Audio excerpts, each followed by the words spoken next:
Halo hai, makasih ya udah mampir ke channel aku guys. Kali ini aku akan menceritakan sebuah thread horor kisah nyata dari akun Twitter @rianurfajri. Bagi kalian yang ingin membaca langsung, linknya udah aku lampirkan di kolom deskripsi ya. Namun sebelum itu jangan lupa enjoykan. Tempat KKN ini masih ada di sekitaran Jawa Barat dan menempuh jalan cukup jauh dari Jakarta. H-1 sebelum keberangkatan, adik aku meminta izin untuk pakai mobil aku sebagai kendaraan ke sana karena tidak cukup dengan satu mobil saja. Oke lah, sebagai kakak, aku kasih pinjam dengan catatan dijaga baik-baik. Mereka KKN di sana ada 10 orang, 6 laki-laki dan 4 perempuan. Mereka tinggal di salah satu rumah yang cukup besar. Dimas, nama samaran adik aku. Radit, Cipto, Yusak, Indra, dan Aldi, nama samaran untuk laki-laki. Dan Sari, Pipit, Lela, dan Riana untuk nama samaran perempuan. Mohon diingat baik-baik nama-nama mereka ya agar tidak bingung nanti. Pukul 9 malam, berangkatlah adik aku dan kawan-kawannya menuju kota Jet. Mereka sengaja mengambil perjalanan malam untuk menghindari macet dan agar cepat sampai di sana juga. 2 mobil berjalan beriringan melewati gelapnya malam. Tak lupa pesan dari aku agar hati-hati. Jarak tempuh ke kota lokasi KKN sekitar 3 jam lebih. Seharusnya pukul jam 12 malam atau pukul 1 malam mereka sudah sampai di lokasi. Aku sengaja tidak tidur untuk berjaga dan menunggu kabar adik aku yang bungsu ini. Namun, nyatanya sampai pukul 1:30 pagi belum ada juga kabarnya. Akhirnya aku telepon dia. Panggilan pertama menyambung namun tidak diangkat. Aku telepon lagi dan akhirnya diangkat oleh adik aku. Jam segini masih belum sampai. Nunggu kabar belum ada juga. Harusnya udah sampai tapi mobil teman aku tiba-tiba mogok. Mana di tengah hutan lagi. Oh ya, aku dipanggil oleh adik aku ya. Kok bisa? Bensinnya ada nggak? Coba dicek dulu. Ada cuman nggak tahu kenapa ini tiba-tiba mogok. Ini lagi dibantu sama warga sekitar Yaudah, kabarin kalau ada apa-apa ya. Aku sebagai kakak jelas kepikiran adek bungsu lagi. Kesusahan di tengah hutan malam-malam. Di sini adek aku belum bercerita penyebab mobil temannya mogok. Baru sekarang lah dia berani cerita. Jadi, sebelum mogok itu kita kan posisi lagi tengah-tengah hutan gelap. Entah kenapa, tiba-tiba makin lama jalan berkabut. Padahal nggak hujan Ya, kita semobil positive thinking aja. Jalurnya juga kelok-kelok, tajam. Jadi kita semua jalannya pelan-pelan takut ada apa-apa Tiba-tiba, mobil belakang klakson panjang. Sampai kaget kita satu mobil. Jadi lu ada di mobil depan? Iya Akhirnya, kita berhenti dan mundurin mobil nyamperin mobil satu lagi. Di sini kita masih belum curiga. Pikiran kita cuma mungkin ban bocor atau apapun itu. Aku turun. Teman aku yang nyetir mobil belakang posisinya lagi lihat-lihat kolong mobilnya. Aku tanya, kenapa kan tuh? Kata teman aku, dia ngerasa nabrak sesuatu. Dan sebelum nabrak, dia lihat ada kayak orang gitu lompat dari bukit kiri ke arah kap mobilnya. Karena tiba-tiba gak sempat menghindarkan dan langsung bunyi. Berarti ini nyata kan nabraknya?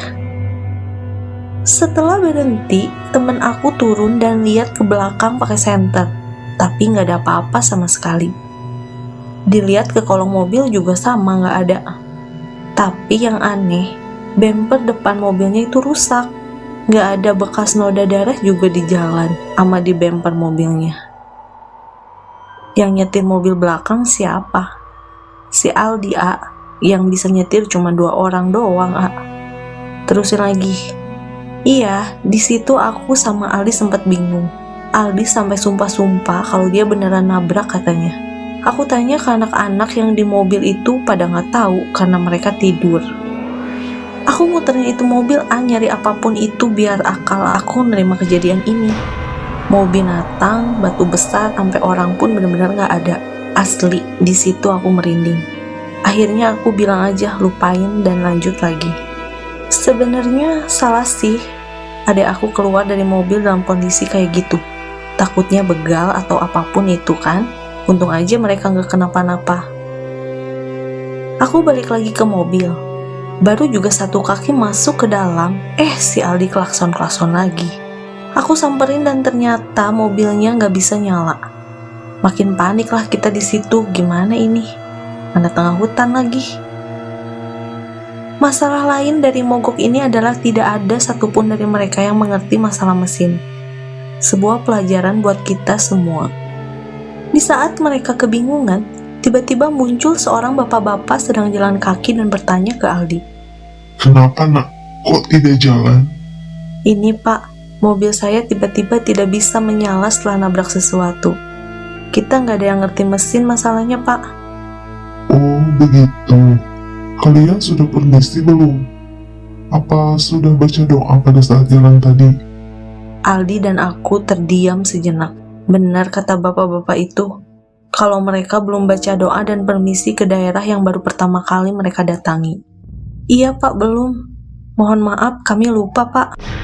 Kalian jangan minta maaf ke saya, tapi ke mereka-mereka. Bapak itu menunjuk sekitar jalan. Maksudnya pak? Adik aku bingung. Kalian kan baru pertama lewat sini toh.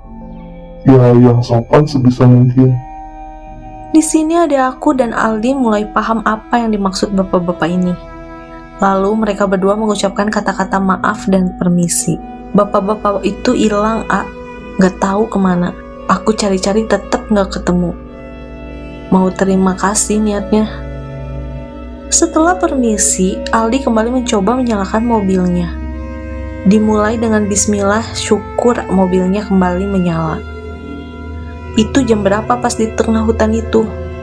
Jam 11:30-an, Untung aja kalian gak apa-apa. Namun ini juga seperti pertanda. Perjalanan kembali mereka lanjutkan. Akhirnya, sampailah ke tempat lokasi di sebuah pedalaman. Tidak jauh dari kampung sebelah. Hanya memakan waktu 15 menit saja. Rumah 2 lantai dengan 4 kamar, 2 di atas dan 2 di bawah. Agar para perempuan ini aman, mereka disarankan untuk mengambil 2 kamar yang di atas dan lelaki di bawah untuk berjaga-jaga. Setelah setuju, mereka membawa barangnya masing-masing menuju kamar. Hari yang berat menunggu mereka. Di hari ketiga, hari yang cukup lelah setelah melakukan kegiatan di luar bersama warga sekitar. Malam itu, Dimas dan Radit sedang mengobrol di halaman depan rumah, lalu sisanya berada di ruang TV. Tiba-tiba Sari yang sedang di dapur teriak yang mengagetkan semuanya. Kenapa, Sar? Semua kompak berkumpul mendatangi Sari. Itu. Tangan Sari menunjuk jendela luar. Iya, ada apa, Sar? Lu lihat apa? Cipto penasaran. Ada mata. Merah. Gua takut. Saking takutnya, sampai Sari terbata-bata. Sar, istighfar. Nyebut, Sar. Lela nyoba buat tenangin Sari. Cipto dan Radit mencoba buat melihat apa yang Sari lihat di jendela itu. Dengan memberanikan diri, mereka berdua mendekati dan tidak ada apa-apa di sana. Gak ada apa-apa loh, Sar. Salah lihat kali lo, ucap Cipto yang kesel. Jangan nakutin kita semua deh, Sar. Gak lucu tahu nggak? Ucap Radit. Akhirnya Sari diajak ke ruang TV dan Dimas serta Aldi meneruskan pekerjaan yang sedang dilakukan oleh Sari. Udah tenang ya, Sar. Mungkin lu salah lihat kali. Pipit nyoba ikut tenangin Sari. Gua gak salah lihat. Itu beneran gua lihat mata 2 merah nyala banget. Gua takut, gua mau pulang. Iya. Udah tenang ya, Sar. Udah jangan nangis. Lu ikut nakutin kita semua, Sar. Ucap Pipit sembari menyeka air mata Sari. Pit, ajak Sari ke kamar aja deh biar tenang. Kasihan yang lain ini, kata Cipto. Pipit lalu membawa Sari ke kamarnya. Dia menuruti apa yang diperintah Cipto. "Malam ini jangan ada yang tidur malam ya, perasaan gua gak enak nih," ucap Aldi. Dari semuanya, Aldi cukup bisa merasakan kehadiran makhluk halus, hanya merasakan, namun tidak bisa melihat ataupun berinteraksi. Aldi adalah pimpinan di KKN itu. Dia ditunjuk oleh anak yang lain dikarenakan umurnya yang lebih tua. Karena sudah ada omongan dari Aldi yang melarang untuk tidur malam, akhirnya pukul 10 malam semua sudah masuk ke kamarnya masing-masing. Dimas malam itu tidak bisa langsung tidur gitu saja, karena terbiasa tidur di malam suntuk. Dia hanya mengembalikan badan ke kanan dan ke kiri sembari mencoba memejamkan matanya, namun sulit katanya. Di sebelah dia ada Cipto yang juga sama tidak tidur. Dia sedang asik dengan HP-nya. Tinggal di sebuah desa tidaklah sama seperti di kota. Masih banyak suara-suara binatang malam yang saling bersautan. Di saat Dimas sedang mencoba tidur, Cipto menepuk pundaknya. "Oi, denger gak lu?" tanya Cipto ke Dimas. "Hah? Denger apaan, Tok?" "Dengerin baik-baik deh suara dari keluar kamar." "Gak ada apa-apa ah, salah denger kali lu." "Udah ah, gak usah ngomongin itu, gak lucu Tok." "Loh, serius Dim? Tuh, kayak ada yang nyanyi Dim." "Ah, paling suara anak cewek. Udahlah, gak usah dibahas." "Dim, lu gak sadar apa? Ini jam 12:30 pagi, dan itu suara kayak di ruang TV Dim. Maksud lu nyanyi gimana sih? Gua beneran gak denger apa-apa loh. Nyanyian Sunda gitu Dim, tapi samar-samar suaranya. Kadang ada, kadang hilang. Kadang jelas juga. Masa lu gak denger sih?" "Udah, biarin aja lah Tok. Gua males bahas begituan ah." Karena Cipto penasaran dengan asal suara itu, dia mencoba mengintip ke ruang TV ada suara itu. "Lu mau kemana Tok? Jangan aneh-aneh lah Tok, tolong." "Penasaran gua Dim, mau lihat siapa yang nyanyi." "Tok, jangan aneh-aneh dah Tok." Percuma saja, Cipto udah keluar dari kamar. Memang Cipto itu termasuk yang sedikit berani. Mungkin karena dia tipe yang mudah penasaran dengan sesuatu, jadi semuanya ingin dia tahu. Dimas yang tinggal sendirian mencoba kembali memejamkan matanya. Gak peduli apa yang terjadi dengan Cipto.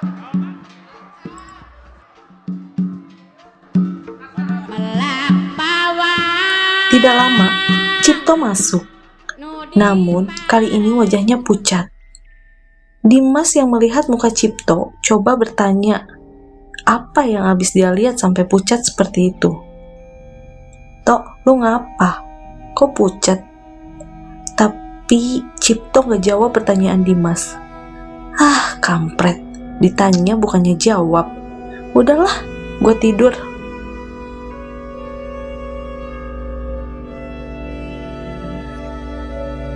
Pelan-pelan mata Dimas berhasil untuk terpejam. Dalam keadaan setengah sadar, Dimas dikagetkan kembali dengan suara bantingan pintu. Ternyata Cipto dan terlihat seperti orang ketakutan setengah mati. "Lu ngapa lagi sih, Tok? Gak bisa diam amat jadi bocah." "Dim, itu serem." "Serem apaan? Yang nyanyi, Dim. Gak ada palanya." "Gak lucu. Lagian ngapain sih lu keluar lagi? Udah bener masuk tadi." "Lu lebih gak lucu, Dim. Gua dari tadi di luar dan ini baru masuk lagi." "Hah? Maksudnya? Bukannya tadi lu udah masuk?" "Sumpah demi Dim, ini gua baru masuk dari pas yang lu ngelarang gua keluar itu." "Terus tadi siapa yang sama gua di sini?" "Sumpah Tok, tadi lu udah masuk dan tidur sebelah gua." "Dim, tidur aja lah, dah gak beres ini." "Iya, lu lagi sih pakai macam-macam segala. Yang cerita ke yang lain besok ya Tok." Dimas yang tidak ikut keluar kamar ikut ketakutan, sementara Cipto yang habis melihat sosok tanpa kepala terbayang-bayang di pikirannya. "Udah ah, merinding gua Tok, brengsek lah gara-gara lu gua jadi ikut-ikutan kena ganggu." "Ya maaf Dim, Abis gue penasaran siapa yang nyanyi tadi. Udah gue gak mau bahas, lu diem terus tidur. Setelah berdebat, akhirnya Dimas dan Cipto mencoba tidur dan tiba-tiba Cipto, oi, Tok. Dimas dan Cipto kembali melek. Mereka berdua kaget dan saling tatapan. Tok, itu siapa?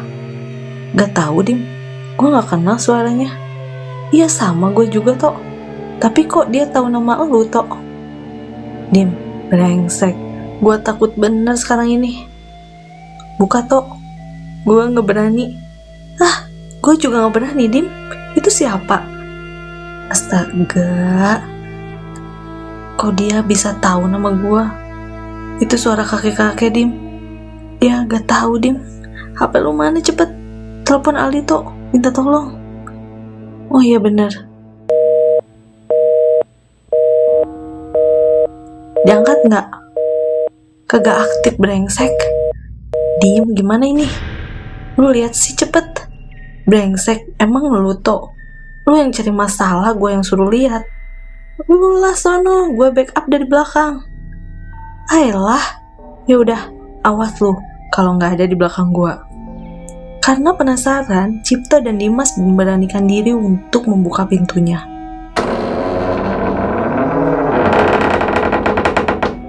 Tok, doa-doa, Tok. Bawel lu ah, deg-degan banget ini gua. Pelan-pelan, Cipto membuka pintu kamarnya. Namun pada saat terbuka tidak ada siapa-siapa. Padahal ketukan pintu itu jelas dan keras sampai membuat Cipto dan Dimas terbangun. Karena sudah terlalu pagi dan besok hari ada kegiatan yang harus dijalani, Dimas dan Cipto mencoba berpikir positif agar tidak mengganggu kegiatan KKN-nya. Bahkan sampai saat ini, mereka tidak tahu siapa yang mengetuk pintu kamar mereka. 2 hari setelah itu, ada waktu kembali untuk kumpul. Aldi, pimpinan KKN, di situ mulai membuka topik pembicaraan hal-hal mistis. Bukan tanpa alasan Aldi bicara karena ternyata bukan Dimas dan Cipto saja yang dikerjai, tapi yang lain juga. Kayaknya kita harus bahas masalah ini sekarang, demi kelancaran KKN kita ke depannya. Iya bang, betul. Gua sih kasihan sama cewek-cewek. Di sini pasti pada ketakutan, kata Cipto. Jadi, siapa lagi yang ngalamin malam-malam kamarnya diketuk? Seketika semuanya tunjuk tangan. Aneh. Dan anehnya lagi, untuk kamar cewek yang di atas, posisinya bersebelahan. Kalau kita pakai logika, di saat kamar sebelah ada yang mengetuk, pasti ikut terdengar di kamar sebelahnya. Tapi ini tidak sama sekali. Seperti hanya di kamar itu saja yang bisa mendengarnya. Bang, boleh gua ngomong? Tiba-tiba Lela memotong. Iyalah, kenapa? Tapi tolong yang lain jangan pada takut ya. Gue cuma bisa memendam sendiri, karena kita sekarang sudah satu atap. Setelah semua sepakat untuk berani, Lela akhirnya bercerita apa yang dia alami. Gua nggak tahu ya, apa cuma gua doang yang lihat atau kalian juga lihat. Jadi, pas kemarin di perjalanan ke sini, pada saat kita mulai masuk hutan, gue tiba-tiba kebangun. Entah apa pemicunya, cuman tiba-tiba aja mata gue melek. Terus, semua serempak penasaran. Di situ gue udah ngerasa gelisah. Gue juga ngerasa hawanya mulai berbeda. Gue nyoba buat lanjut tidur tapi susah. Gue tahu pas mobil kita mogok, tapi gue nggak berani buat turun karena gue lihat hal yang bikin mobil kita mogok. Bang Aldi, waktu itu kita berhenti karena nabrak sesuatu kan? Iyalah, jatuh dari arah bukit atas. Iya, gua liatnya sih begitulah. Emang itu apa sih? Gua gak jelas itu apa karena lagi posisi sedikit ngantuk. Kepala bang. Hah? Spontan semuanya kaget. Bercanda lu ah, kata Cipto. Serius? Gue lihat sendiri terbang mau lewatin depan mobil kita. Makanya gue gak berani keluar bang.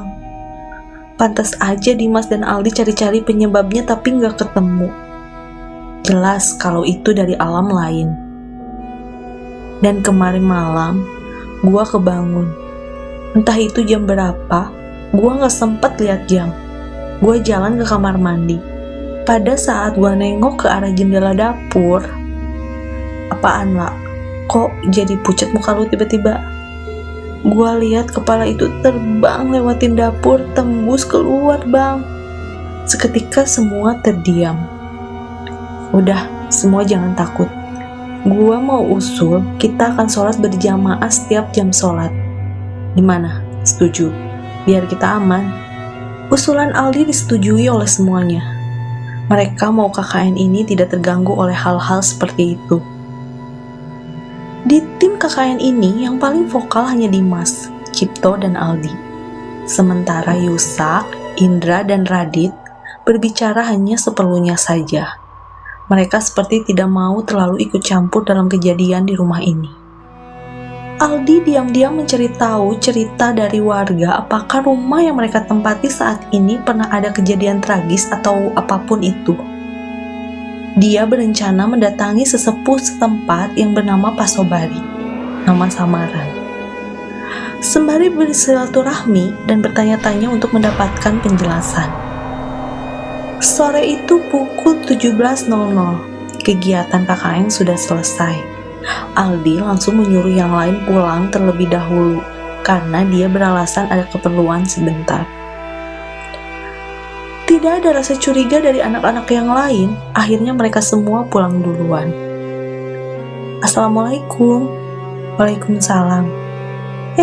Nak Ardi, silakan masuk, Nak. Baik, Pak. Mau minum apa, Nak? Tidak perlu, Pak. Saya hanya sebentar saja di sini, Pak. Oh, begitu. Memangnya ada perlu apa, Nak Ardi? Begini, Pak. Mohon maaf sebelumnya. Saya langsung ke inti pembicaraan ya, karena takut mengganggu waktu Bapak. Oh, iya nggak apa-apa, silakan dilanjutkan. Saya mau tanya Pak, apakah rumah yang kita tempati sekarang pernah ada kejadian aneh Pak? Pak Sobari tiba-tiba terdiam sejenak. Aldi yang melihat ekspresi wajah Pak Sobari mulai curiga, seperti ada sesuatu yang disembunyikan oleh Pak Sobari. Memangnya kenapa Nak? Tiba-tiba nanya seperti itu. Iya mohon maaf Pak, bukannya lancang. Tapi jujur kami semua mendapat gangguan dari makhluk halus Pak. Maksudnya Aldi? Iya, kami sering diganggu tiap malam Pak. Mulai dari yang mengetuk pintu, sampai salah satu teman saya melihat sosok kepala terbang Pak. Begini Nak, kalau saya ceritakan akan cukup panjang. Jadi saya singkat saja ya. Baik Pak, rumah itu dulu waktu saya kecil sudah ada Nak. Dan yang menempati itu rumah adalah salah satu petinggi tentara Jepang Nak. Rumah itu berisikan suami istri dan satu anak kecil. Lalu pembantunya ada sekitar, seingat saya ada 5 deh. 4 laki-laki dan 1 wanita. Setelah Jepang kalah di sini, tiba-tiba ada sekelompok orang mendatangi rumah itu. Ada sekitar belasan. Saya lihat dengan kepala saya sendiri, orang-orang itu menyeret istri dan anaknya keluar rumah. Sang suami yang kalah jumlah tidak bisa apa-apa dan hanya bisa memohon untuk dilepaskan. Namun orang-orang itu seperti tidak peduli dengan permohonan sang suami. Salah satu orang dari kelompok itu membawa senjata tajam dan apa Pak? Sebentar Aldi, saya suka gak kuat kalau ingat kejadian itu. Ngilu. Emangnya kejadian seperti apa Pak? Istri dari orang Jepang itu digorok lehernya tepat di depan anak dan suaminya. Saya lihat darahnya menyembur kemana-mana. Ngilu sekali lihatnya. Setelah sang istri berlanjut ke anaknya yang masih berumur sekitar 9 tahunan. Sama seperti ibunya. Digorok Pak? Iya. Astagfirullah. Setelah melihat anak dan istrinya digorok, orang Jepang itu mengamuk, namun nihil. Karena dia sudah keburu dikerumuni oleh kelompok itu Nak. membabi buta menyerang orang Jepang itu dengan senjata tajam. Setelah itu, mereka semua meninggalkan jasadnya begitu saja. Karena warga di sekitar sini tidak ada yang berani mendekat karena takut. Setelah semuanya benar-benar tidak terlihat lagi, barulah kita semua berani. Ya ampun, terus gimana jasadnya, Pak? Ada di belakang sana, samping pohon bambu. Menurut pengakuan adikku, dia sempat foto-foto kuburannya, rumah, daerah sekitar. Namun, pada saat KKN selesai dan sudah sampai rumah, dia cek fotonya, tapi hilang. Dan hanya foto kuburan dan rumah besar itu doang. Selebihnya nggak ada. Astaga, itu orang-orang dari mana, Pak? Kita nggak tahu. Tiba-tiba saja datang berjalan kaki dan semuanya pegang senjata tajam. Ya ampun, pantas aja hawa di rumah itu panas sekali, Pak. Ya sudah, intinya kamu sudah tahu dan juga tahu harus seperti apa di rumah itu ya. Baik, Pak. Kalau ada apa-apa panggil saya aja ya. Oke, Pak. Kalau begitu saya pamit pulang ya, Pak. Gak enak sudah mau maghrib. Baik, Nak Aldi. Salam untuk teman-teman yang lain ya. Baik, Pak. Assalamualaikum. Waalaikumsalam. Aldi yang sudah mengetahui kejadian tersebut tutup mulut dan tidak ingin menceritakan ke teman-temannya yang lain. Dia tidak mau mereka semua ketakutan. Weh, dari mana bang? Lama amat baru sampai maghrib-maghrib gini, tanya Cipto yang sedang duduk di teras depan. Abis ketemu Pak Sobari, mau nanya program selanjutnya apa toh? Oh, gitu ya. Yaudah makan dulu aja bang. Tuh anak-anak cewek udah pada masakin buat kita. Saat Aldi berjalan menuju dapur, Pipit tiba-tiba memanggil Aldi. Bang, sini bentar. Apaan, Pip? Coba deh bang, ikut ke kamar gua. Ada apaan dah? Jangan ngajak gua mesum. Idih, enggak lah bang, gak level tau gak? Sontol yuk. Aldi berdua dengan Pipit naik ke atas dan ke kamarnya. Dia penasaran apa yang mau ditunjukkan oleh Pipit. Nyium gak bang? Tanya Pipit. Hah? Nyium apaan? Kayak bau busuk bang, bau binatang mati. Lah, iya ya. Aldi mencoba mencari asal dari bau tersebut. Ternyata bau tersebut ada di langit-langit kamar Pipit. Di dalam langit-langit itu kayaknya, Pit. Besok kita bersihin deh ya. Malam ini kalian tidur bareng di kamar sebelah dulu aja ya. Oke deh bang. Aldi dan Pipit tidak menaruh curiga sedikit pun asal bau itu dari mana. Pikir mereka mungkin seekor tikus yang mati di atas sana. Cipto dan Yusak, besok bantu gua ambil binatang mati di langit-langit kamarnya Pipit ya. Dimas, Radit, dan yang lainnya bersihin lantai bawah. Karena esok tidak ada kegiatan, Aldi berinisiatif untuk membersihkan rumah itu. Ya, mungkin saja setelah dibersihkan tidak akan ada yang mengganggu pikiran Aldi. Cewek-cewek, jangan lupa bikin makan dan minum buat kita ya. Kerja bakti kita besok. Hujan tiba-tiba turun rintik dan langsung membesar. Malam itu terasa dingin sekali, karena lokasi yang masih banyak pepohonan menjadikan suasana menjadi sejuk. Aldi dan anak-anak cowok yang lain sedang asik mengobrol di teras depan sembari merokok dan minum kopi. Mereka ingin sejenak menikmati hawa dingin di sana. Pembicaraan mereka pun hanya yang ringan-ringan saja tanpa menyentuh hal-hal mistis.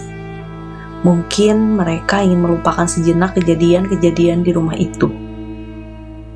Bang, tolong bang, Sari bang.